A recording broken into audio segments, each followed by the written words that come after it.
2 দশকেরও বেশি সময় পর অস্ট্রেলিয়ার মাটিতে আবারও টেস্ট খেলতে যাচ্ছে বাংলাদেশ। কঠিন এই সফরকে শুধু আরেকটি সিরিজ হিসেবে দেখছে না টাইগাররা, প্রতিদ্বন্দ্বিতাপূর্ণ ক্রিকেট খেলে নিজেদের সামর্থ্যের নতুন প্রমাণ দেয়ার লক্ষ্য নিয়েই দেশ ছেড়েছে নাজমুল হোসেন শান্তর দল। শুক্রবার ৩১ জুলাই রাত ১১টা ৫৫ সিঙ্গাপুর এয়ারলাইন্সের একটি ফ্লাইটে অস্ট্রেলিয়ার উদ্দেশ্যে রওনা দেয় বাংলাদেশ দলের প্রথম বহর। দীর্ঘ ২৩ বছর পর অস্ট্রেলিয়ার মাটিতে ২ ম্যাচের টেস্ট সিরিজ খেলতে যাচ্ছে টাইগাররা। প্রথম দফায় দেশ ছাড়েন টেস্ট অধিনায়ক নাজমুল হোসেন শান্ত, সহ-অধিনায়ক মেহেদী হাসান মিরাজ, অভিজ্ঞ ব্যাটার মুশফিকুর রহিম, মুমিনুল হক, ওপেনার তানজিদ হাসান তামিম, অমিত হাসানসহ দলের কয়েকজন সদস্য। তাদের সঙ্গে রয়েছেন প্রধান coach Phil Simmons, batting coach Mohammad Ashraful, spin bowling coach Mushtaq Ahmed এবং সাপোর্ট স্টাফের সদস্যরা।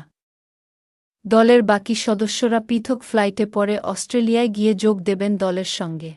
সিরিজের আগে কন্ডিশনের সঙ্গে মানিয়ে নিতে কিছুটা আগেভাগেই অস্ট্রেলিয়ায় পৌঁছাবে বাংলাদেশ।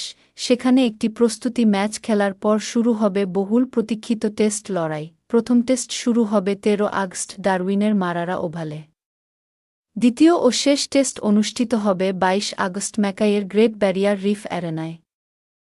ডারউইনে বাংলাদেশে টেস্ট খেলার অভিজ্ঞতা মাত্র একবারের, ২০০৩ সালের সেই সফরে ইনিংস ব্যবধানে হেরেছিল টাইগাররা। এরপর এই ভেন্যুতে আর কোনো টেস্ট না হওয়ায় বর্তমান দলের বেশিরভাগ ক্রিকেটারের কাছেই মাঠ ও কন্ডিশন একেবারেই নতুন।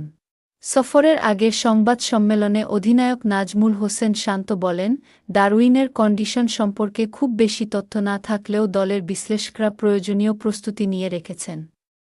২৩ বছর পর অস্ট্রেলিয়ায় টেস্ট খেলতে যাওয়াকে নিজের জন্য বড় সৌভাগ্য বলেও উল্লেখ করেন তিনি। শান্ত বলেন, অস্ট্রেলিয়ায় গিয়ে তাদের বিপক্ষে টেস্ট খেলতে পারাটা আমার